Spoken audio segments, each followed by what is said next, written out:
Hi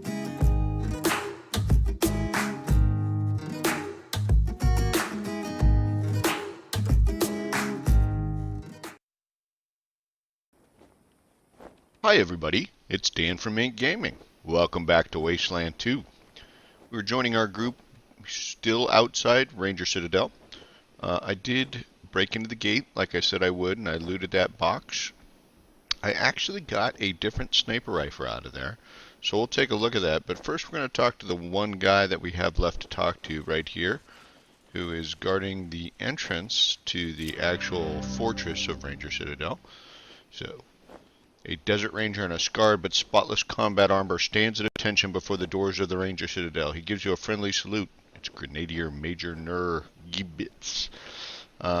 Looks like we have, we can say ordered, or we can do a hard ass, or some kind of option here. Let. Oh. Yeah, he ordered me not to let you in. So I hadn't hit space yet. Heuntz, of course, steps forward and says, "Let us in? Ha! Try and stop us." Grenadier Major says, "Talking tough already, huh? Well, it won't help you get through this door, but I like your chutzpah.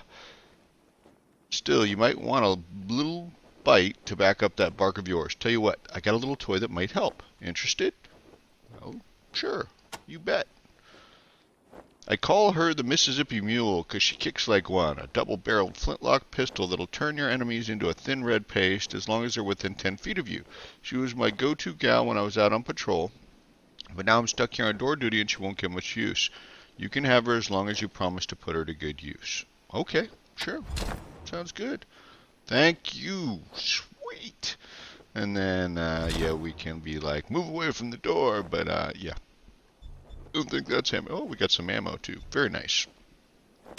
Okay, so let's take a quick look, because the other thing that I did was I sold the junk that we had dug up. But let's take a quick look at the two weapons. So it looks like Sylokat is carrying that. I will transfer this to Eiji real quick, and the shotgun ammo, because Eiji is our shotgun person. So take a quick look. If I mouse over the extra one in my inventory, it pops both up, which is great. You can see the R270 that we found is definitely a damage improvement. Same chance to hit, better critical, slightly higher chance to jam. The issue is we lose some range, but it's got a higher round capacity. I would say overall, definitely, probably a better rifle, the range being a limitation. The second limitation is it takes one more AP to fire. We have enough APs, but we have 13 APs, which technically means we could fire the other rifle twice in a turn. We will not be able to fire this rifle twice in a turn. So, a lot of tempting stuff going on there as to why we might want to keep the first one, but the damage, I think we're going to get another AP soon, I hope. So we're going to go with the R270. What are we going to do with the old one? Well, with the old one, we can either sell it as is, or we can strip it for parts. So this is going to be useful for a while, because basically when we put parts on weapons, they add a little bonus, maybe a % chance to hit, some other things. So we're going to want some parts for a little while. And we can always sell the parts when we get duplicates. So if we click strip for parts, as long as you got weaponsmithing, it'll give you a chance. 40% chance for a sturdy mag, 10 for an underbarrel flashlight, and 50 for junk weapon parts. So the bummer about this is if our RNG luck is not with us, we'll get crap. And then we just sell the parts. So we're going to go ahead and do yes. Okay, so we didn't get a part. Oh. And it looks like it takes, we must have had that set in the option. Unfortunately, it looks like it takes the best person. I think Angela's got a 2 in weaponsmithing right now.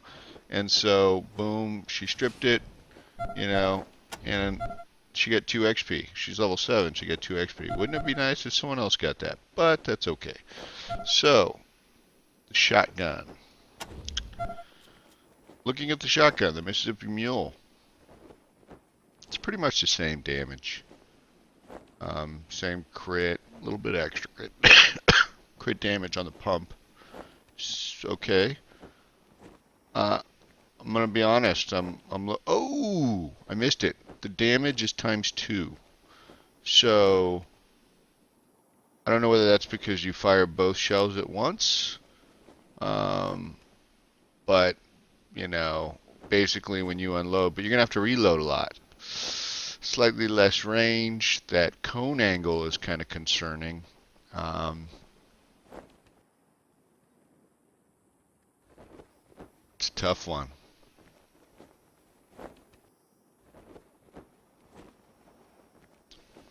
Let's go with the Mississippi Mule.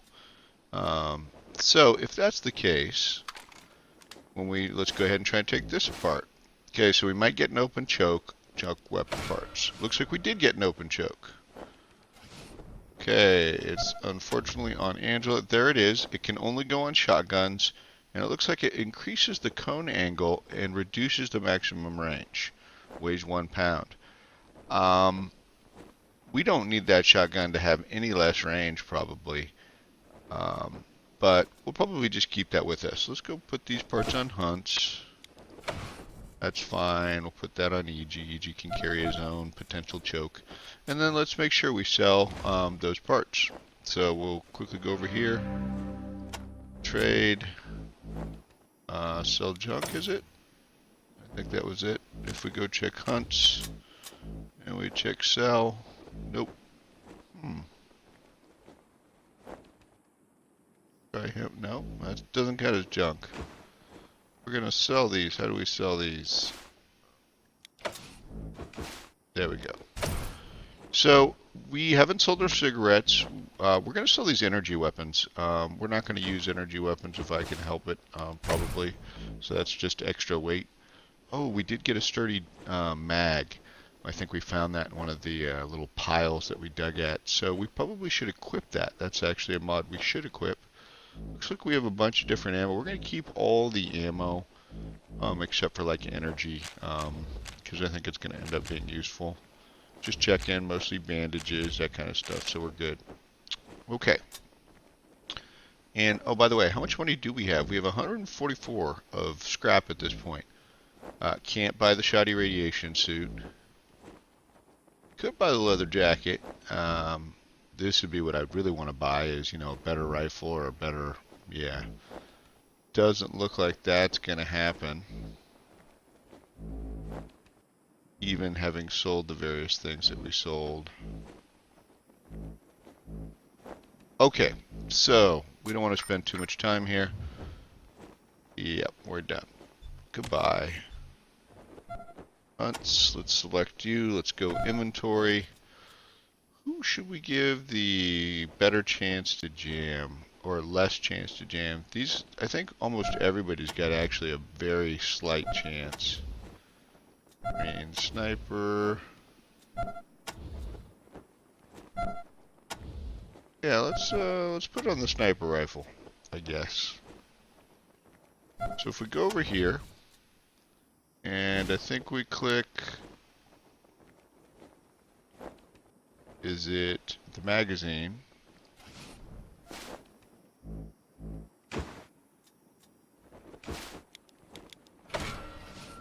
There we go. So now if we right click on this, we'll see it's modded, it's got a mag, we can always remove it. So, and as we mouse over, 0% chance to jam. Okay, sweet. Hey, we got an XP to boot. So, you know what time it is. It is time to venture forth into the wasteland. Spin the camera, and we can zoom out a little bit. Let's go find and execute our mission. Okay, gather your squad and travel to the wasteland. All squad members will go to the new location. Yes. Out into the wild. Aha! Ranger Team Echo, this is Ranger Command. Come in. Yes, Ranger Command, we copy. Roger, Echo 1. Just making sure your radio is working. I'll be your dispatcher from here on out. I also wanted to give you a little heads up on your water situation. If you've all got full canteens, you should have enough water to reach the place where Ace died with plenty to spare. But if you're going to go exploring, you'll want to fill up again at any oasis you can find. Remember, your main priority is to recover the repeater units Ace was carrying. Once you've got the devices, You'll be headed to Ag Center and High Pool to install them. But we'll talk about that after you acquire the repeaters. We must, of course, bring Ace's killers to justice. But right now, that's secondary to discovering the location of that signal. Okay. Does that mean you weren't always the dispatcher? Until now, Woodson's been our dispatcher. But Ace's death made me realize I've spent too many years in my office, walled off from the world and how it's changing. I need to know what's going on out there, and I figure the best way to do that is to start listening to the people's problems. So, I've decided that from now on, I'll be the one fielding calls and talking in your ear when you head out into the wastes. Don't let that make you self-conscious or nothing. Okay. Is it important I stay in radio contact?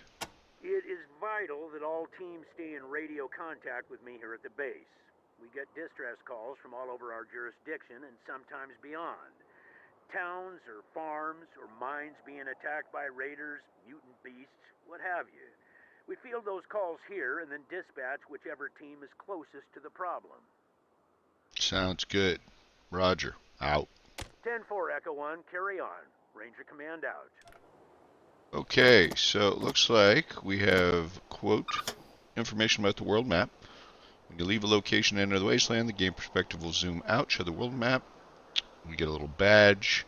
We right-click will allow you to travel, or we can select a location to travel there automatically. Okay. Sounds good. World map events. We can encounter things on the world map. In addition to water and radiation, you can stumble on friendly and enemy encounters, take a special small location to interact with characters, do battle, find hidden loot caches, stuff like that. Makes sense. Outdoorsman. Outdoorsman skill determines your squad's search radius on the world map while traveling, as well as the ability to avoid hostile or enemy encounters. Good outdoorsman will be able to avoid dangerous enemies, discover new and hidden. Well, this is great. We have, I think, maybe one outdoorsman skill. We'll probably increase it some. But we may want to grind some outdoor encounters for XP and stuff like that. So it's good that it's an option. Let's check out this little help for the radio. The radio is your squad's lifeline back to your headquarters. Through it, you will receive vital updates on your missions from time to time. You may also pick up calls from other Wasteland inhabitants through your travels, some of which you may be able to respond to. Remember that to level up, you need to use the call button on the radio to contact headquarters and earn field promotions, provided a character has earned enough experience. Okay. That's our radio up there. Okay, so unfortunately, this is our view with our current outdoor skills. I think they said they were up this way. And as you can see, it takes a certain amount of water. It looks like we have 60 water. I'm guessing that's it. And we all share the same water meter, if you will. We're going to sort of jostle along in this direction.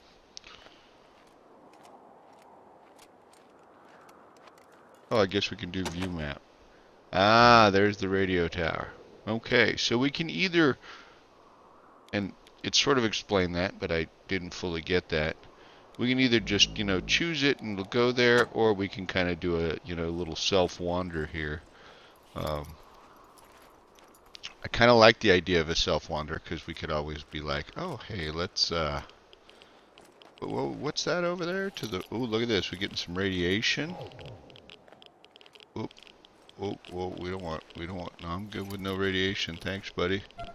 Like, what was that? Did Heuntz get some radiation already? Okay. Okay, so we're getting a little help thing come up about radiation and water. Let's take.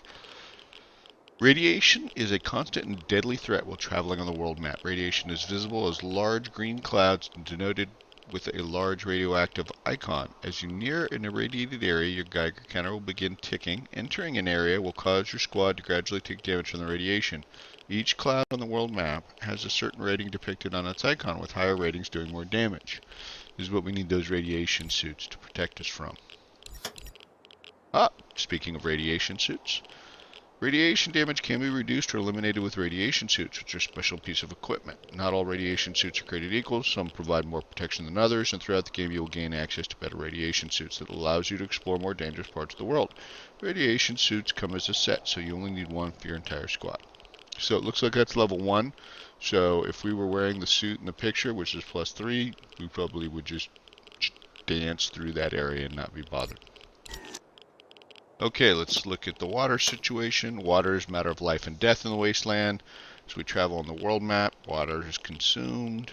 When you run out, your squad begins taking damage. Go too long without a drink, eventually you die of dehydration. Refill your canteens, look for hidden oases on the world map, or visit a location with a water supply, such as a well or tap. Most major settlements have a water supply. Okay. Sounds good. So, oh, this was an oasis right here, folks. So we can go ahead and refill. Seems always smart. So now we kind of know what an oasis looks like. Okay, so this, 100% as far as I know, this is the random encounter, right? So sometimes it'll be animals. In this case, it's raiders. Now we could run, certainly, 75% chance with our low outdoorsman skill. That's pretty good. We might fail and then have to face them, or we can attack them. Let's get into combat. That's what I say. Could be a bad decision, right? We're very low level rangers. Our weapons are somewhat lackluster. Okay, so this looks like the exit would be my guess. I'm going to scroll around here. Okay, so we have a ranger cutter right there. This is the encounter area map, if you will. Okay, so we're all in free mode right now, as in everybody can move as they like, it looks like. I guarantee you there's more than one raider. But this is the most obvious one. So, would love to tell you I know how this works. I don't really. What happens if we all crouch? Can we all crouch? Why we're not all crouched? There we go. Ah, but we don't move when we crouch. Got it. Oh, there's more friends. Okay, so Sylokat, let's set you up right here. Oh, we're all moving. Do I individually select people?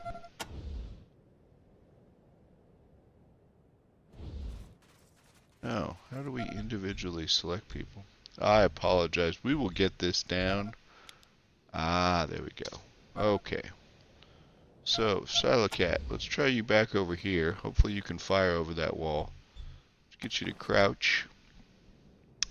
Eiji, you are sort of the backup shotgunner if they get close enough. Let's put you right here. You can crouch as well. Oh. You to stand, but you don't look crouched. Oh, I selected 2 of you. Okay, better. I don't know how I'd turn you. Don't want to move you. I just want to turn you. Anyway, hopefully we'll be able to turn. Oh, my friend, let's get you right here. You're the, maybe right here, hopefully. And, Angela.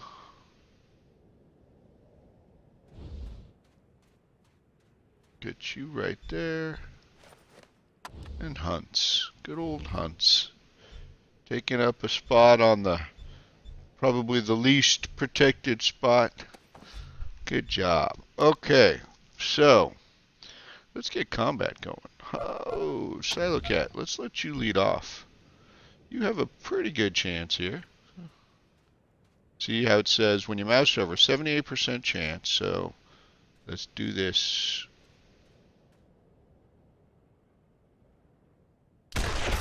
Oh yeah, beautiful shot. Sylokat takes him down. Hoo hoo hoo. Sylokat fires a bullet into the raider cutter, inflicting 23 points of damage and putting an end to his streaming. Once and for all. Okay, so we got a couple things that came up. Conductive armor. Energy weapons do not use armor penetration. Instead, they check whether armor is conductive or not. Energy weapons do bonus to conductive targets, less damage to non-conductive targets. Conductive targets are marked with a blue shield icon. Okay. Armor penetration. So, it shows us armor protects friendlies and enemies alike, but certain weapons are more effective against armor than others. Different types of weapons have different armor penetration values. The higher the armor penetration a weapon has, the more damage it will do to targets with lots of armor. So I'm not 100% sure at this diagram that they're showing me here, but yeah. Oh, I think it's showing me what it would do against armor of 1, which looks like it was 100% penetrate versus armor of 10.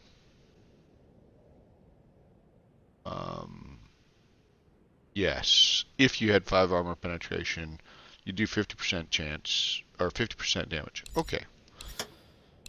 Obviously, you want more armor penetration, especially against higher armored opponents. I guess against like a turtle, we'd be, or mutant turtle. A teenage mutant turtle. Conductive armor. We already read this. Interesting. Precision strikes. Precision strikes allow you to target individual body parts on enemies to inflict debilitating effects at a cost of a lower chance to hit. The exact effects vary depending on the body part. There's a random chance of inflicting more severe effects. To use a precision strike, click the precision strike button on the HUD or right click a target in combat and then left click the body part. Okay, that may be something we want to do. It probably will happen more as we get more accurate and more skilled. Early on, we probably won't do it because our chance to hit is going to not be as good as we want anyway. Okay, action cue. Sorry, we're going through a lot of help. So this, first episode or two, we're not going to get as far in battle, and then we'll really start rolling. The action cue shows the turn order for combat. Oh, that's going to be important. Turn order and frequency is determined by the combat initiative stat of the individual characters in combat, including friendly characters and enemies. The higher the combat initiative, the earlier and more often the character can take their turn. Okay, that's right up there at the top. As you can see, looks like Cronocyde's up, and then Heuntz is going to be up, and then Angela Death, and then Sylokat, which is great. Then the Cutter, then Eiji. So Eiji is not very quick. And then either it looks maybe another Cutter. I doubt that. Yeah, they've got different hit points. So another Cutter. Okay, let's look at cover. Yeah.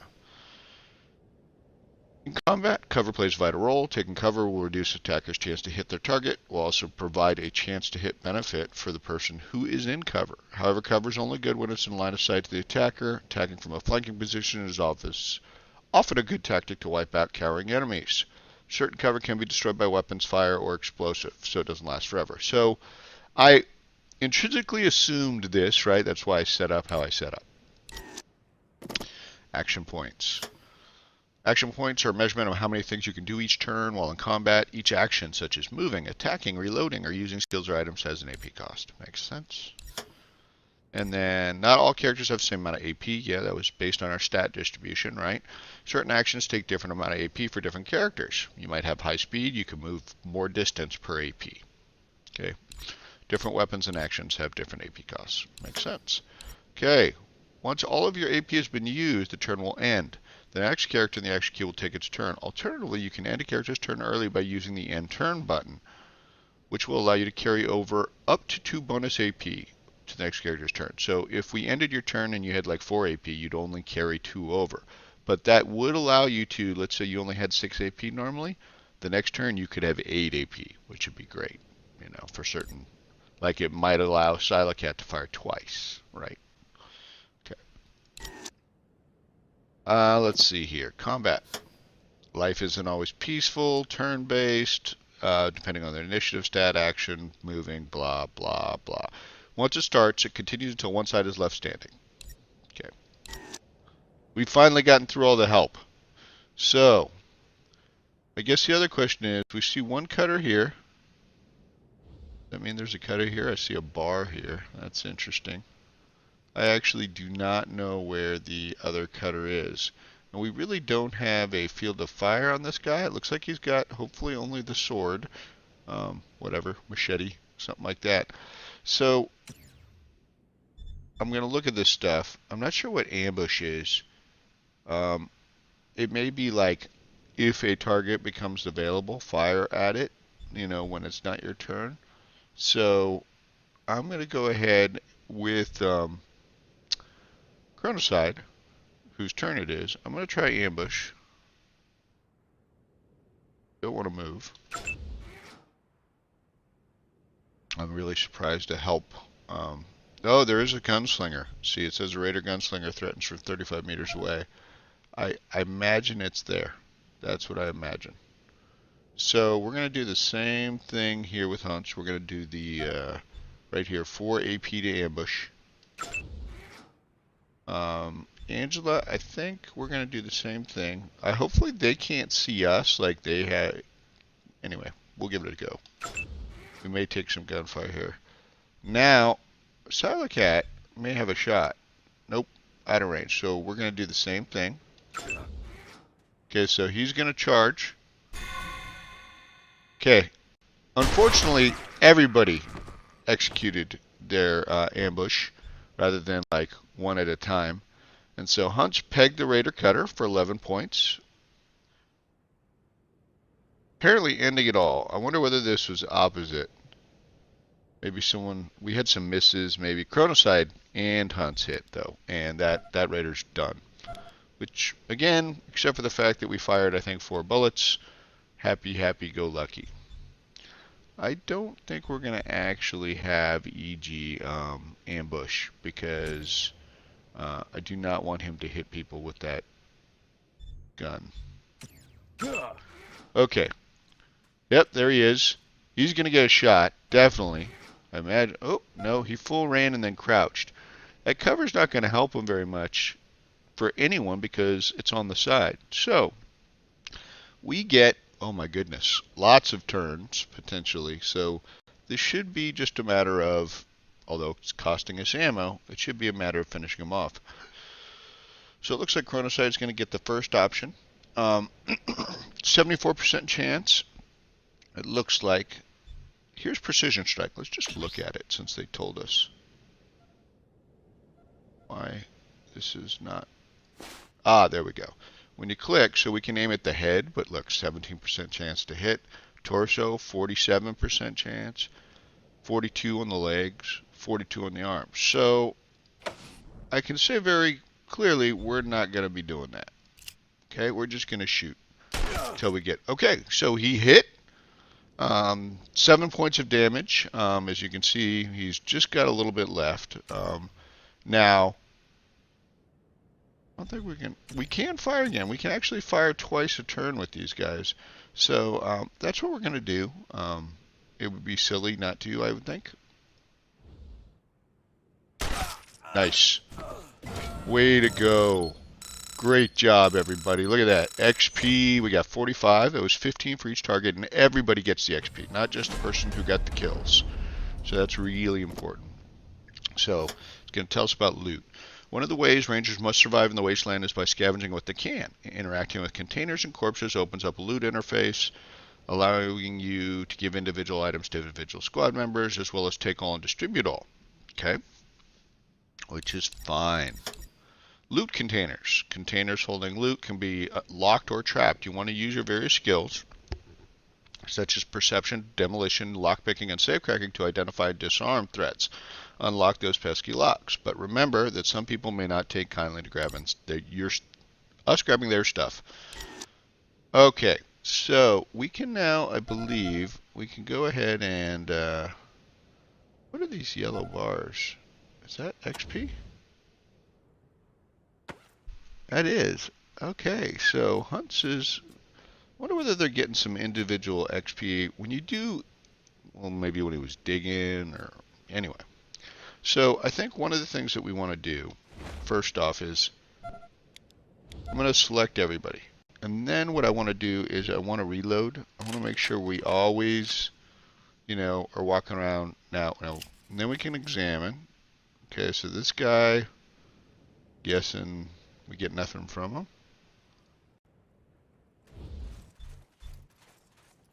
How do we loot? There we go. So deck of cards. Doesn't weigh much. We'll be able to sell it for a few bucks. Ah, when we selected loot all, it looks like all 3 corpses are close enough, which is useful. So we'll just, some anti-venom. And then it looks like, even though that guy in theory had a gun, looks like we got a machete. Not the worst thing in the world. And some broken sunglasses and some medication. Now, taking a quick look, just don't know whether or not, I don't recall from,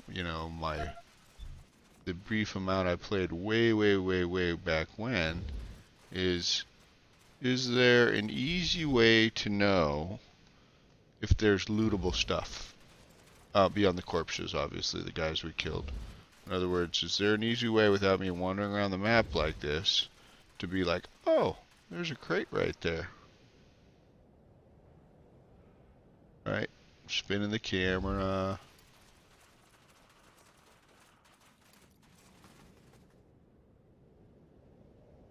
Because obviously, as the game suggested, we would like to be able to, it is vital to our survival to be able to loot. Yeah. So I don't think so. Oh, well, no. So all of these corpses seem like they are just corpses, and I am not spotting any, like, stashed containers, as far as I can tell. So I guess we're not missing anything. Yep. Okay. So what we're going to do is we still have to make it to the radio tower.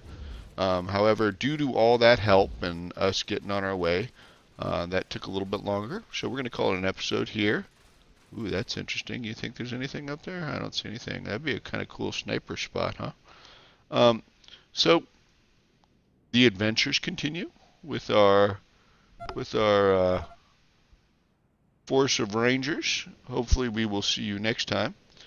And please like the episode. If you like the episode, please subscribe to the channel if you want to follow this series or follow any of the series we have at In Gaming.